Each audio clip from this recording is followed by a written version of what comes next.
Good morning बच्चों। Class जो है स्टार्ट होने जा रहा है, ठीक है। इससे पहले मैंने व्याकरण में भाषा के प्रकार कितने प्रकार के हैं, है ना, मैं उसके बारे में चर्चा कर चुका हूँ, पढ़ा भी चुका हूँ और इसका वीडियो भी डाल दिया हूँ यूट्यूब पर, ठीक है।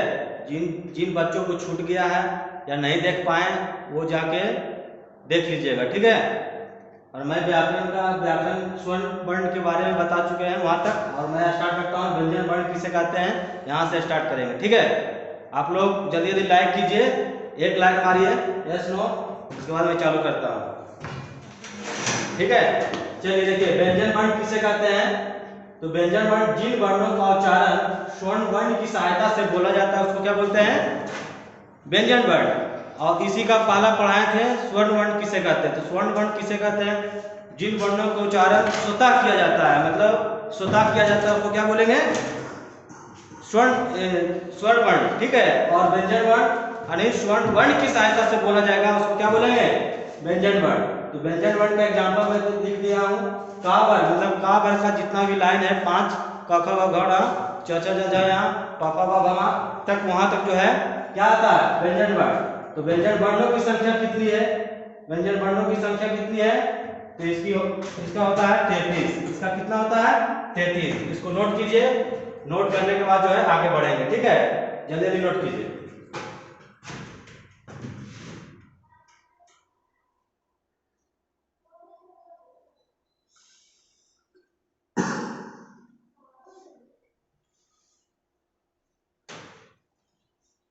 नोट हो गया, नोट कीजिए फटाफट।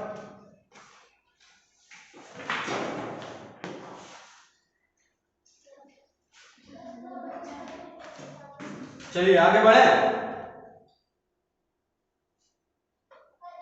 चलिए अब इसका देखेंगे उच्चारण। इसका क्या देखेंगे, उच्चारण देखेंगे, किससे, जैसे कंठ से, तालु से, मुर्दा से, है नहीं, तो इसे किस कौन कौन किससे बोला जाता है उसके बारे में बता रहा हूँ, ठीक है। तो पहले मैं इसका पहले पैराग्राफ बना लूं, का, खा, गा, घा और राम।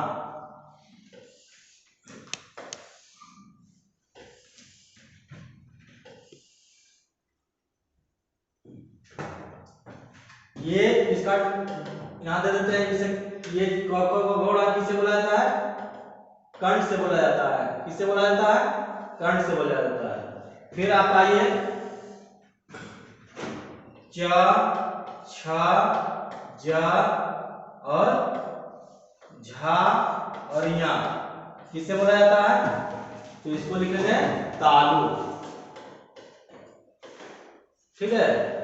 क ख ग घ किससे बोला जाएगा, मतलब उच्चारण स्थान बता रहे हैं, ठीक है। वर्णों का उच्चारण किससे किससे बोला जाता है उसके बारे में बता रहा हूँ, व्यंजन वर्ण के बारे में। तो क ख ग घ अब इसके बारे में बताऊंगा, रा या ना मा ये सब किससे बोला जाएगा तो मैं बताऊंगा, लेकिन आपसे पूछा जाए क ख ग घ किससे बोला जाता है, तो कंठ से बोला जाता है। च छ ज झ किससे बोला जाता है, तो तालु से बोला जाता है, ठीक है। इसको नोट कीजिए, फिर आगे बढ़ते हैं।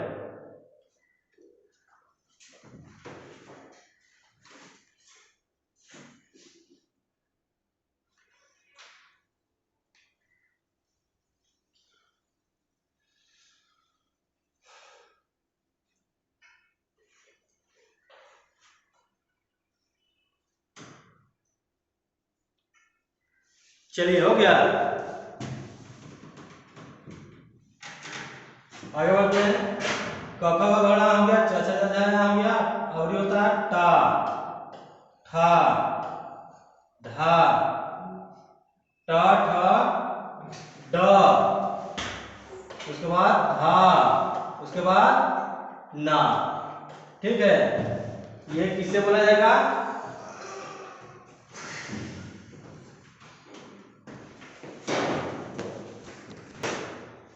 चलिए आप लोग उतार लिए इसको, आगे बढ़े, आगे बढ़ते हैं, ठीक है। राहुल कमेंट कर रहा है, क्या कर रहा है रे, दिखाई नहीं दे रहा, चश्मा पहन लो, चलो ठीक है।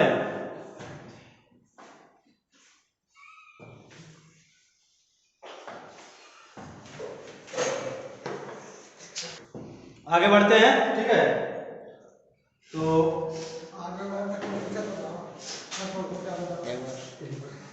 उच्चारण स्थान इसका समझेंगे, ठीक है। का वर्ग का ख ग घ ङ किससे बोला जाता है? तो कंठ से बोला जाता है। किससे बोला जाएगा? कंठ से बोला जाएगा, ठीक है। चा वर्ग में आते हैं च छ ज झ ञ किससे बोला जाएगा? तालु से। किससे बोला जाएगा? तालु से। कंठ इसको बोलते हैं, तालु इसको बोलते हैं, ठीक है। चलिए, तो मैं यहाँ डायरेक्शन भी थोड़ा बता दिया हूँ, सही से पढ़ा पाया, ठीक है। तो चा वर्ग किससे बोला जाएगा? च छ ज झ यहाँ तालु से। टा वर्ग में आ जाइए ट ठ ड ढ न ये किससे बोला जाएगा? मूर्धा से। किससे बोला जाएगा? मूर्धा से। ता वर्ग में आते हैं त थ द ध न ये किससे बोला जाएगा? जैसे में ता आ गया ना, क्या बोले समझेंगे? तालु अकंठ के जो बीच से निकलता है ना, उसको बोलते हैं मूर्धा। समझे कि नहीं? तो आप लोग समझे कि नहीं? यहाँ पे क्या आते हैं? ता वर्ग में आते हैं त थ द ध न तो इससे किससे बोला जाएगा? दांत, दंत से, ठीक है। पा वर्ग में आता है प फ ब भ म इस किससे बोला जाएगा? ओठ से, जो आगे वाला ओठ है ना उस... चलिए एक बार फिर से रिवीजन कर लेते हैं, ठीक है। तो मान लीजिए का वर्ग क्या है? क्या है बच्चों? का वर्ग। का वर्ग क ख ग घ ङ ये किससे बोला जाएगा? उच्चारण स्तर बता रहे हैं, क्या बोल रहे हैं? उच्चारण स्तर। तो क ख ग घ ङ किससे बोला जाएगा? कंठ से बोला जाएगा। किससे बोला जाएगा? कंठ से बोला जाएगा, ठीक है। आते हैं चा वर्ग में। किसमें आएंगे? चा वर्ग में। तो चा वर्ग में आएंगे च छ ज झ ञ किससे बोला जाएगा? उच्चारण स्थान है तालु, तालु से। किससे बोला जाएगा? तालु से।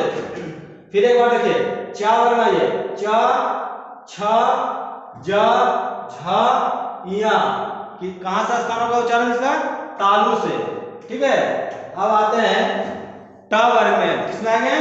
ट वर्ग में आएंगे। तो ट वर्ग में आते हैं ट ठ ड ढ न इसका उच्चारण स्थान यहाँ लिख दिया हूं मूर्धा। मूर्धा की जो है कंठ और तालु से जो बीच से निकलता है ना, उसको क्या बोलते हैं? मूर्धा। उसको क्या बोलते हैं? मूर्धा से बोला जाता है, ठीक है। इसको रट जाना है, ये नहीं कि इसको याद करना बहुत जरूरी है, क्योंकि ऑब्जेक्टिव में आएगा, ठीक है। एग्जाम में ये सब पूछा जाता है, ठीक है। आते हैं ता वर्ग में। ता वर्ग में आते हैं तो ता थ द धा न ये किस उच्चारण स्थान कहाँ है? तो दांत से, ठीक है। दंत से इसको बोलेंगे। ता वर्ग में आएंगे तो ता था दा धा ना किससे बोला जाएगा? उच्चारण स्थान दांत से। अब आते हैं पा वर्ग में। पा वर्ग में आते हैं तो पा फा बा भा मा इसका उच्चारण स्थान ओष्ठ या ओठ। ओठ को ही बोलते हैं ओठ, ओठ को ही बोलते हैं ओठ, ठीक है। तो इसको नोट कीजिए कॉपी में, फिर आगे बढ़ते हैं, ठीक है। ओके, चलिए नोट कीजिए फटाफट।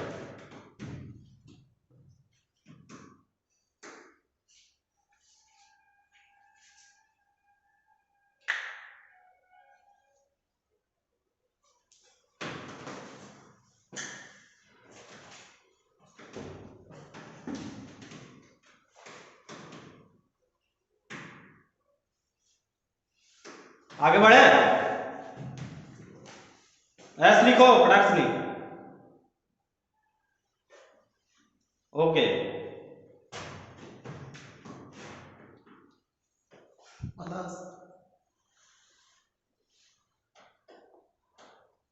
चलिए अब स्वर में चलते हैं, ठीक है। सबका मतलब बता ही देते हैं, एक भी नहीं छूटना चाहिए। जैसे आ जाइए आ आकारा, उच्चारण साहब कहां से है? कंठ से। ई हर्षई किससे है? तालु से। तो इसको पहले इसको एक बार रिवीजन कर लेते हैं। ऐसे इसको पहले नोट कीजिए, उसके बाद हम इसको क्या करेंगे, एक बार रिवीजन करवा देंगे, ठीक है। तो इसको नोट कीजिए फटाफट सभी बच्चों, नोट कीजिए। रोहिणी कुमारी बोल रही है कि सर नोट कर रहे हैं, ठीक है। नोट कीजिए फटाफट, ठीक है। राहुल बोल रहा है कि नोट कर लिए हैं। तुम्हारा कलम फास्ट चलता है क्या रे? चलो नोट करो फटाफट, अभी बहुत बच्चा नोट कर रहा है। चलो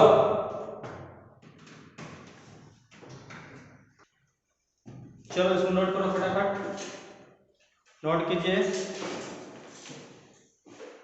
मजा आ रहा है पढ़ने में?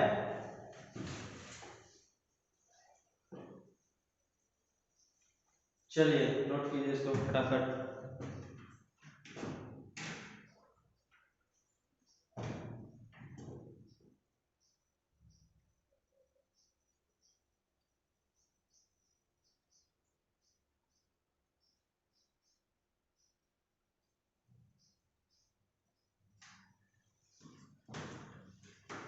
हो गया जी? अभी नो ही लिख रहा है, गधा कहीं का। तुम लोग गधा आ गया रे, जल्दी नोट करो।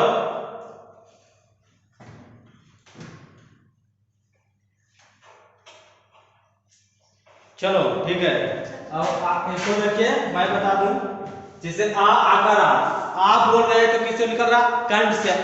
देखिए यहां से निकल रहा है आकार, कहां निकल रहा है? कंठ से निकल रहा है। तुम भी खुद बोल करके देख सकते हो कि ये जो हम स्वर्ण वर्ण बोल रहे हैं कहां से निकलता है। ठीक है, एक बार अपने से विभाजित करना बोल बोल के और अपने है। ठीक है, तो आकार किसे बोलेंगे?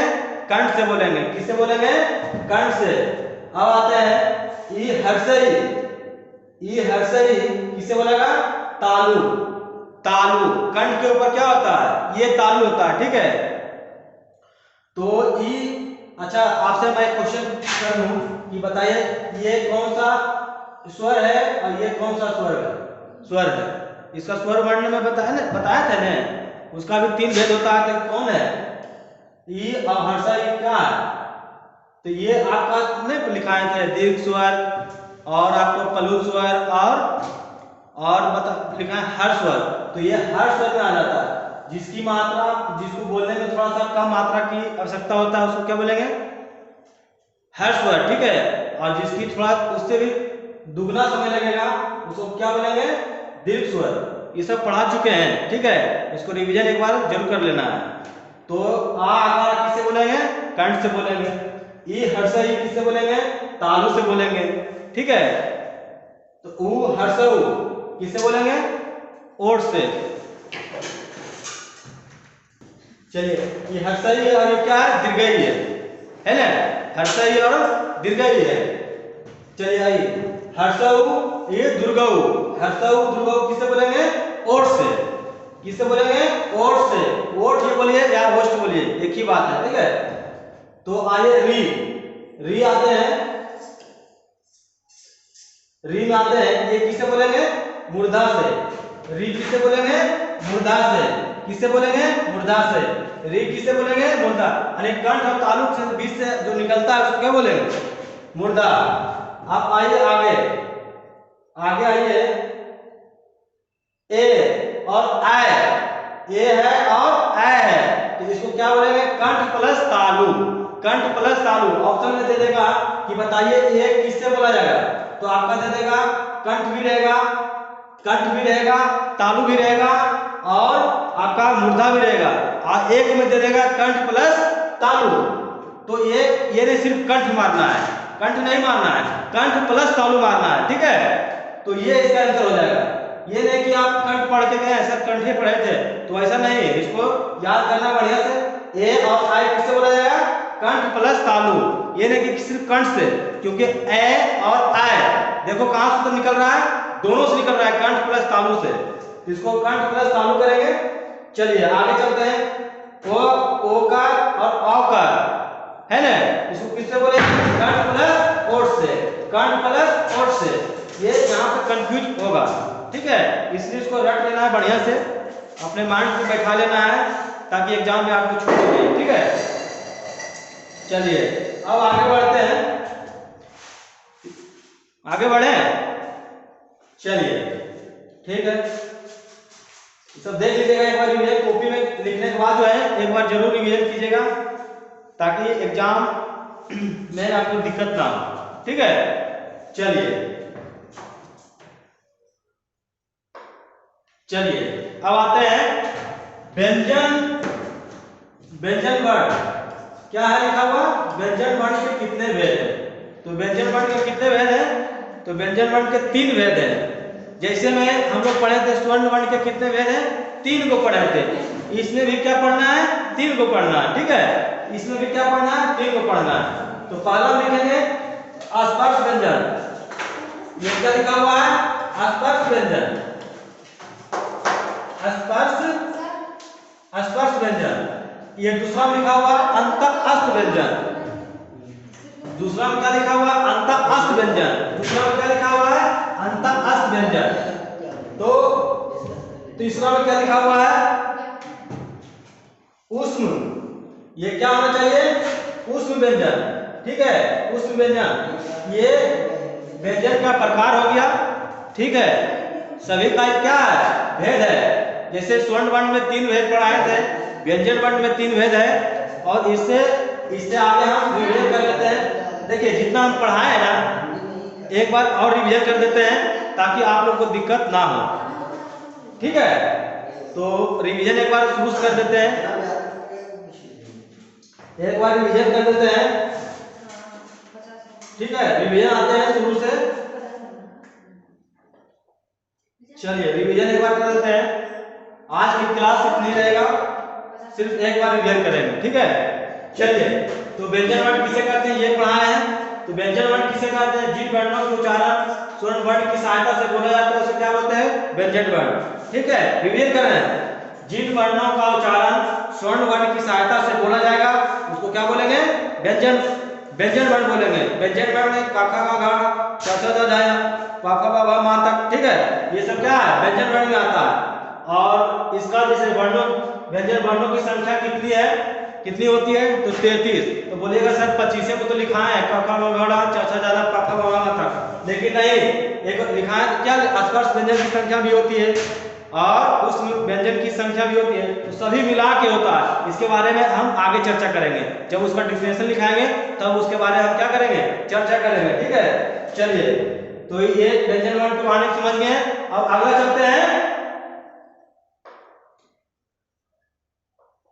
चलिए इसका उच्चारण एक बार रिवीजन करेंगे।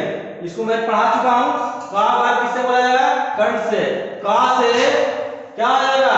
कंठ हो जाएगा। क्या हो जाएगा? कंठ हो जाएगा। ठीक है, क्या हो जाएगा? कंठ हो जाएगा। चा से आ जाइए, चा छा जा जाए, इसमें क्या हो जाएगा? तालु। किससे हो जाएगा? तालु से उच्चारण हो जाएगा। और टा वर्ग में आता है, आते हैं तो टा ठा डा ये हो गया मूर्धा से। एक बार मैं सिर्फ रिवीजन करा रहा हूं ताकि सभी बच्चों के दिमाग में क्या हो जाए? कॉन्सेप्ट क्लियर हो जाए और बैठ जाए। चलिए तथा ता वर्ग में आते हैं। तथा जो है इसको याद ही करना है। क्या? ता से आ गया तो इसको दंत बोल देंगे। क्या बोल देंगे? दंत हो गए। का से आ गया तो इसको क्या बोलेंगे? कंठ बोल देंगे। वो दिक्कत याद करने का ट्रिक बता रहा हूं। का से कंठ हो गया और ता से दंत लिख देंगे। अब आइए पा वर्ग में आते हैं। पा फा बा बा ये ओष्ठ या कलिए ओठ है ना, ये दोनों एक ही है। तो आप इसको है एक बार रिवीजन करवा दिए, फिर आगे बढ़ते हैं। ठीक है, सिर्फ रिवीजन करवा रहे हैं। चलिए अब स्वर्ण वर्ण में आ जाते हैं। स्वर्ण वर्ण के बारे में ही इसमें स्वर्ण वर्णों की संख्या बता दिए थे कितना होता है? 11। ये 13 को कब होता है? जब अयोगवा वर्ण को मिलाइएगा तब 13 होगा। ठीक है, लेकिन उसको अलग से छाट करके एक अलग दर्जा दिया गया, अयोगवा वर्ग में चलेगा। अनुस्वार आ ये सब चला जाएगा अयोगवा वर्ग में। ठीक है, तो उसका ये काउंटिंग यहाँ नहीं होता है। क्या होता है? आ कंठ से बोला जाएगा। अब हर्षाई और दीर्घाई किसे बोला जाएगा? तालु से। हर्षा और दीर्घा किसे बोला जाएगा? ओठ से। री किसे बोला जाएगा? मूर्धा। ये सिर्फ रिवीजन करवा रहे हैं। चलो ए और आय का किसे? कंठ प्लस तालु। ओ का और औ का किसे बोला जाएगा? कंठ प्लस ओठ से। तो आगे व्यंजन वर्णों की संख्या मैं बता दूं, अभी तुरंत लिखा है। इसका एक कल क्लास जब चलेगा तो इसके बारी से डिफिनेशन और इसका एग्जांपल सहित हम लोग पढ़ेंगे, फिर इससे आगे पढ़ेंगे। ठीक है, तो ये अंतःस्थ व्यंजन हो गया और ऊष्म व्यंजन हो गया। ये इसकी भी संख्या होती है, इसकी भी संख्या, इसकी भी संख्या, ये तीनों मिला के और 33 अधिक और ये 25 व्यंजन वर्ण सभी मिलाकर होता है कितना 33। ठीक है, तो इसके बारे में आज व्यंजन वर्ण के बारे में बता दिया हूँ क्लियर। अब इससे आगे क्लास कल अपने टाइम पर ही स्टार्ट होगा। सभी बच्चा जो है ना लाइव आकर जो है इस क्लास को करेंगे। ये नहीं कि छुट्टी मना रहे हैं पूरा छुट्टी मनाते रहना। और लाइक और कमेंट और शेयर ये तीनों कभी भूलना नहीं है। ठीक है, अपने दोस्त के दोस्त को शेयर करना है ताकि जो है आपको या हमको भी थोड़ा मोटिवेट मिलेगा कि नहीं कैसा पढ़ा रहे हैं। ठीक है, आज की क्लास नहीं ओके।